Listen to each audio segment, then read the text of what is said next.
A very warm good evening, ladies and gentlemen. Good evening, viewers. I'm Matthias Aufiku, news editor of the Namibian Sun newspaper. Welcome to another exciting edition of the Evening Review Show.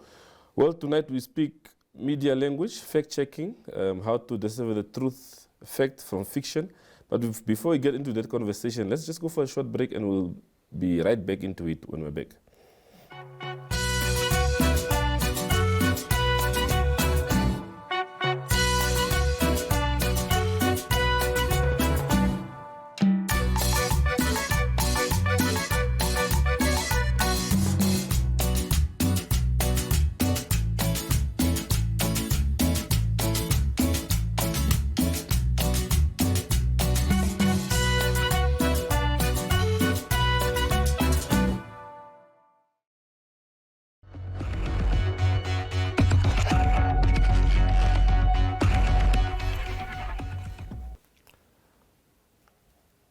Well, welcome back to our viewers. Tonight we're joined in the studio by Mr. Keegan Leech. Welcome, sir.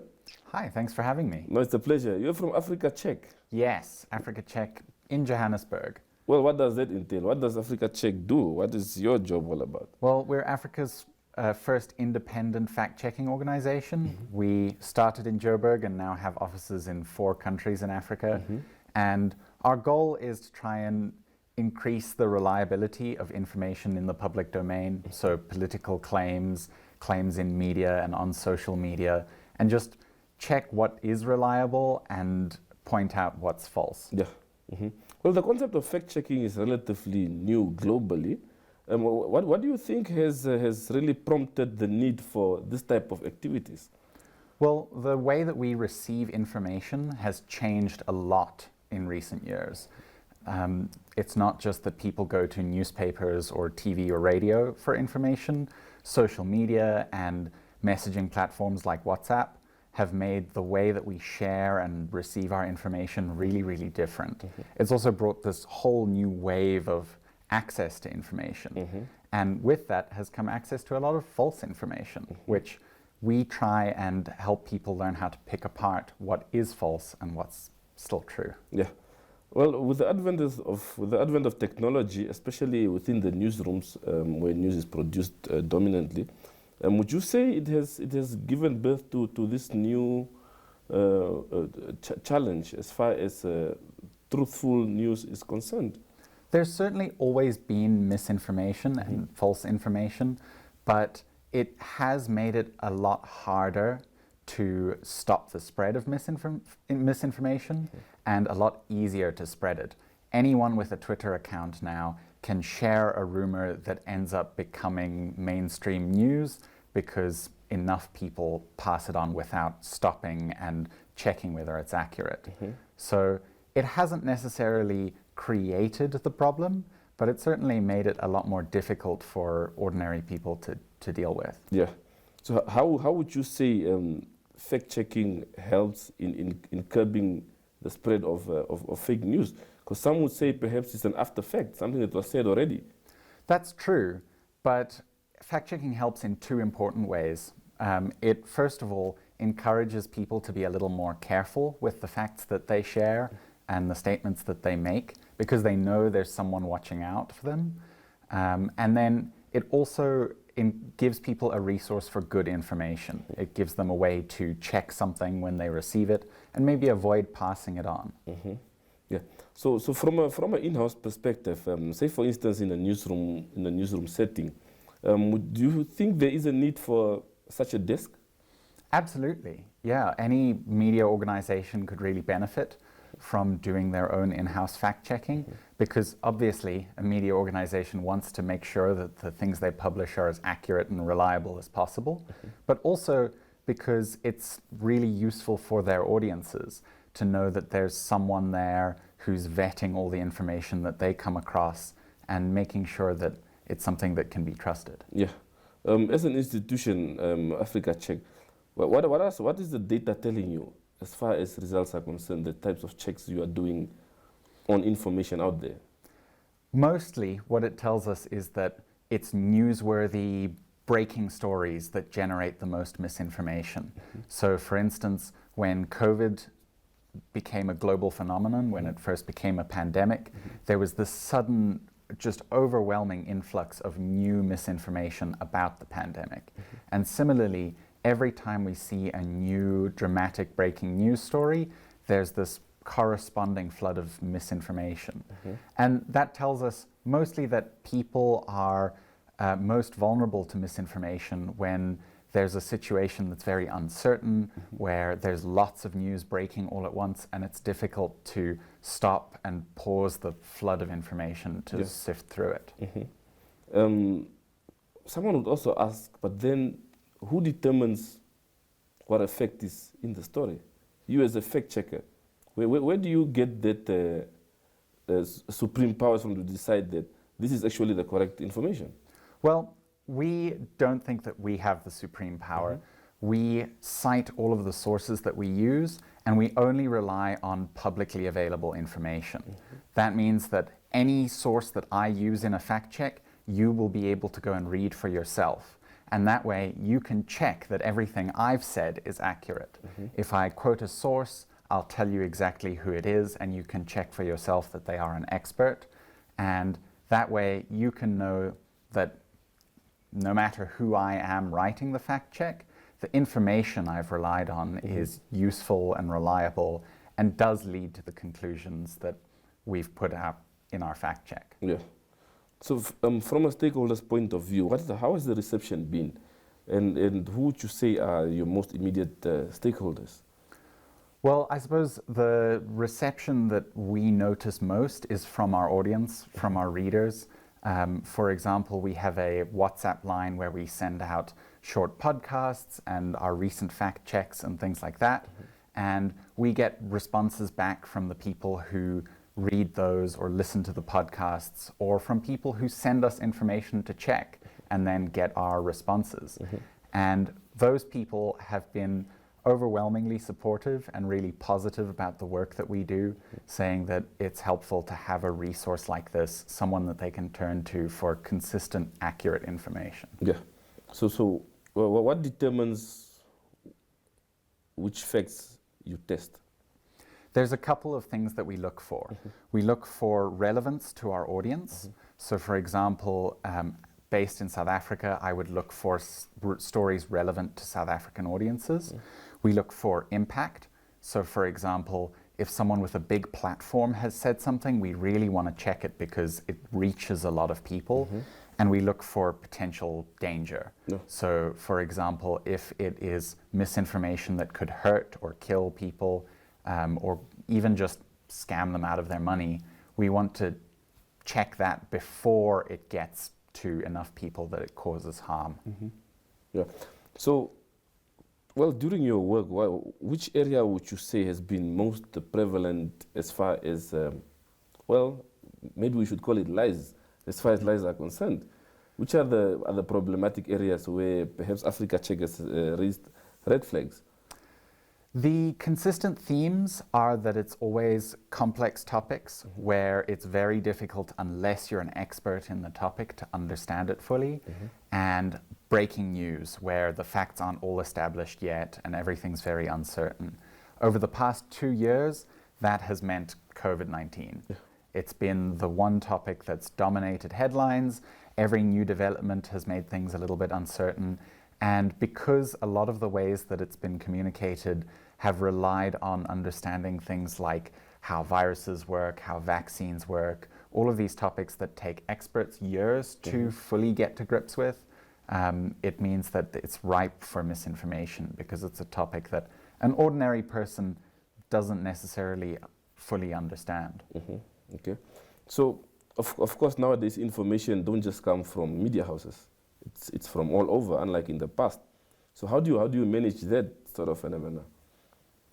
Yeah, it is quite a challenge because finding and seeking out misinformation on social media can be surprisingly difficult. We know it's out there, but trying to find the things with the most impact can be difficult. And that's why we rely on our audience often to send us the things that they're seeing, to tag us on social media or send it to our WhatsApp line.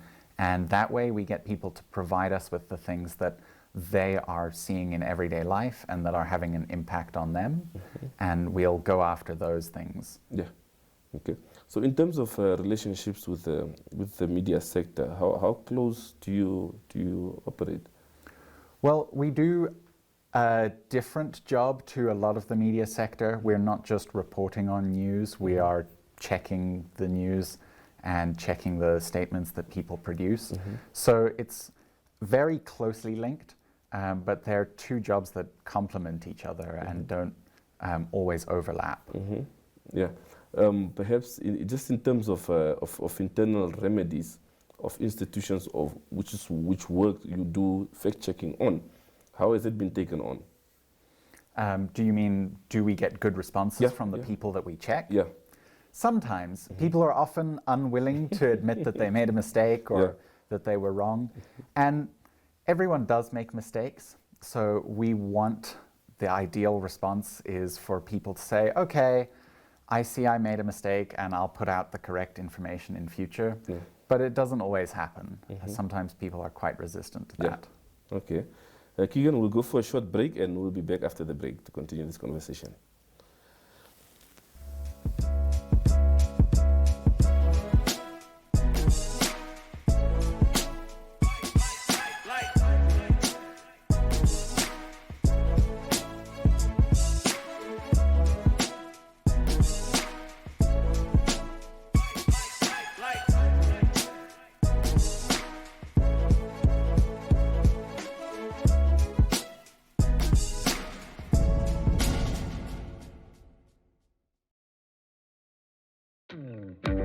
I'm gonna take you on a ride. We're gonna burn through the night. Why you're so salty? I'll still take a bite.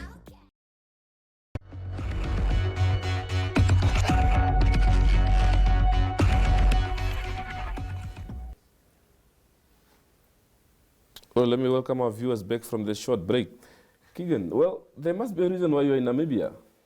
Yes, I'm here as part of a course organized by an organization called Casa Africa. They're a Spanish organization based in the Canary Islands, and they have been bringing journalists and fact-checkers from Spain to provide trainings to journalists and fact-checkers in Africa. And as part of that, they've invited me from Africa Check as another African fact-checker to provide something of a local perspective, while their Spanish fact-checkers provide their experience. Yeah, of course. There was a course that took place during the week with Namibian journalists, I believe. How did that go? How was the attendance, and how were you received in terms of the types of topics you covered? It went really well, and we received great responses, and there was fantastic participation. There were some brilliant journalists and fact checkers who participated in the course. We did 2 days of both explaining different techniques and theories and lessons that we have learned, and also challenging the participants with practical challenges and getting them to fact check things. And it went really well. Yeah, when you say challenges, what specifically are you referring to? And what have you picked up during the course? So when I talk about the challenges we gave them examples of the sorts of things that we see on a daily basis. Examples like fake quotes that have been made up on social media, or pictures that have been used with an incorrect caption, and challenge them to prove whether the quote was accurate or whether the claim was true, and explain how they did that. And we tried to get them to engage with the content that we'd been talking about throughout the 2 days by giving them a practical way to get to grips with it. Yeah.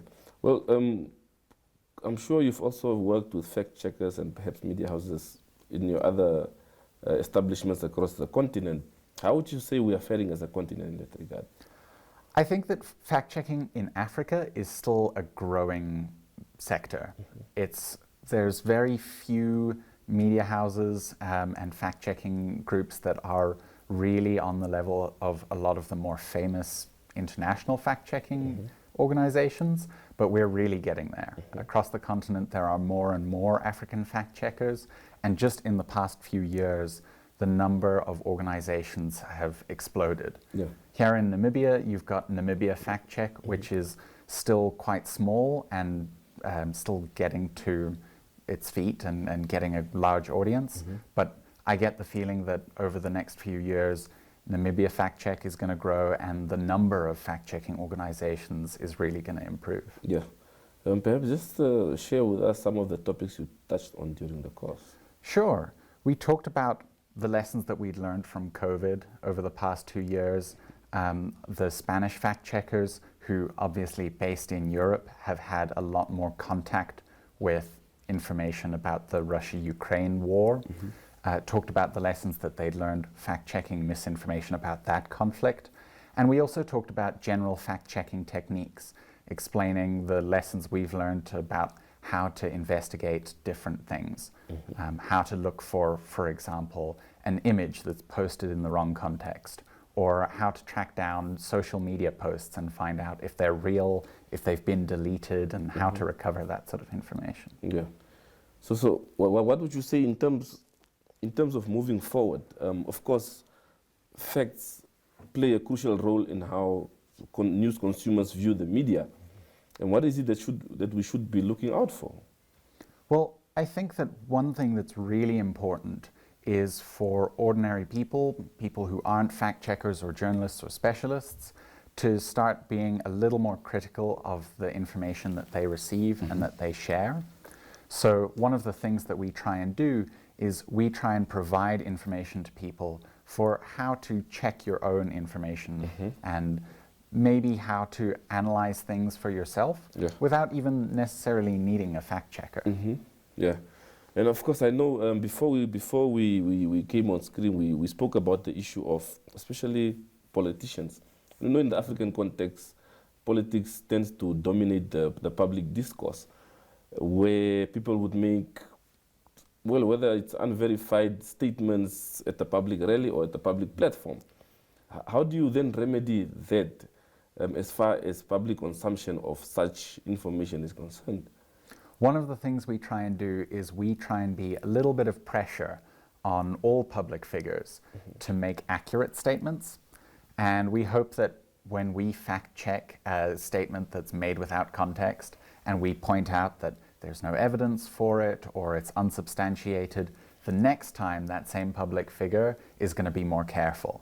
They're going to rely on data that they know is accurate and they know that they can't get away with making something up. Yeah.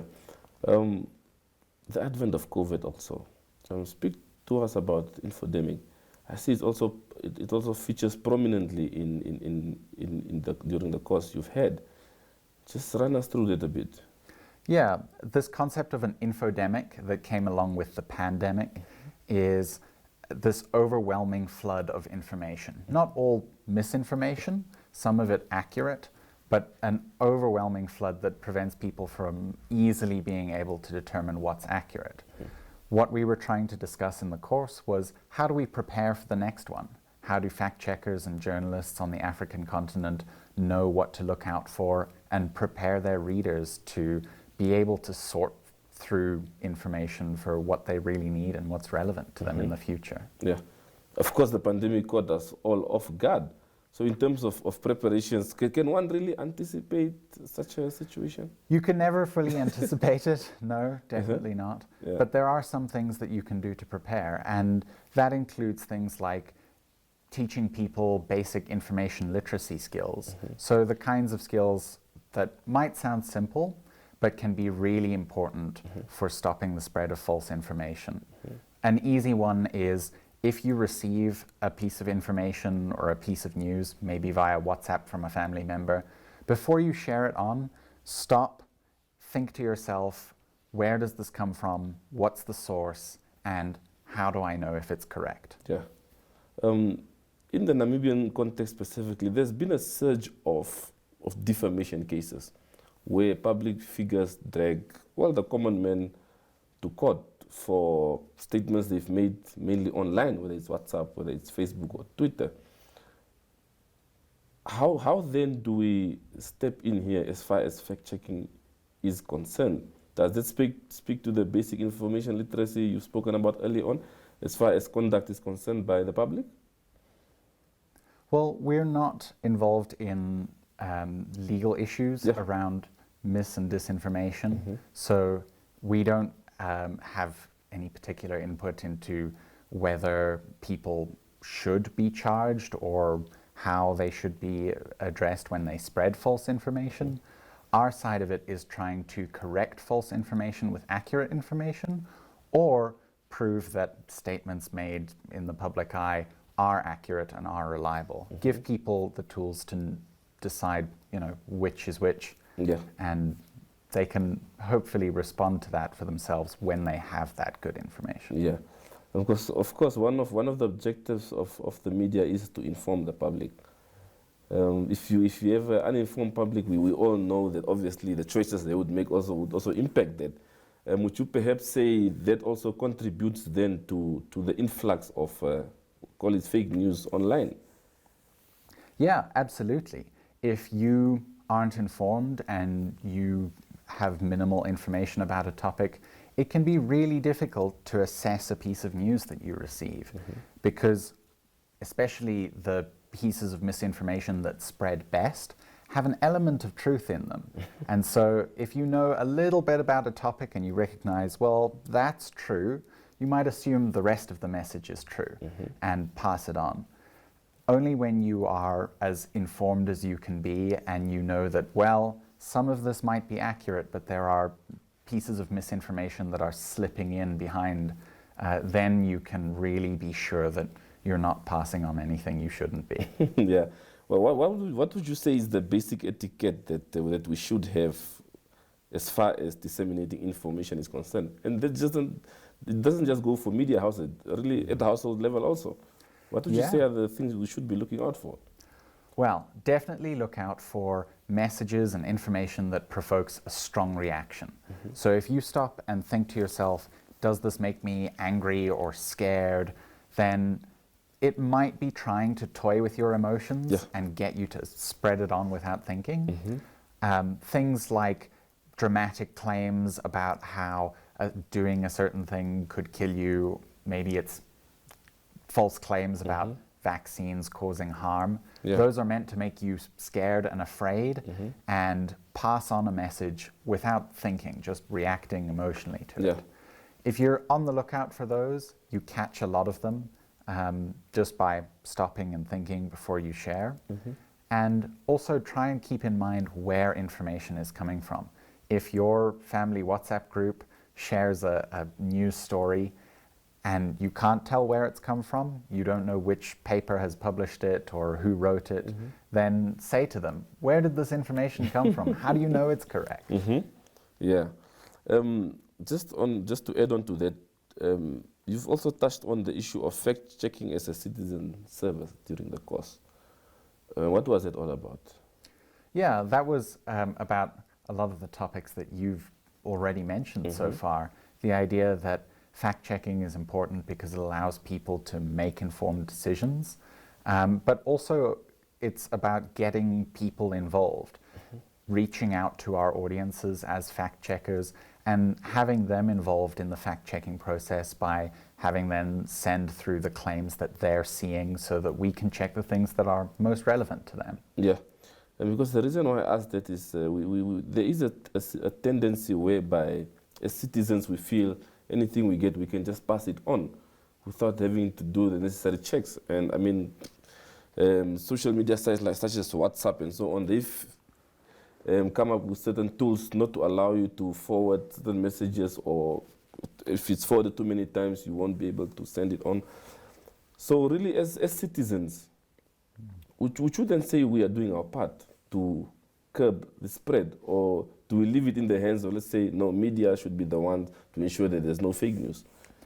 I think that citizens definitely play a role, but there's a certain responsibility for media to spread the techniques and the tools that citizens need to do that. It's why we consider a really vital part of our work to be media literacy work. Yeah.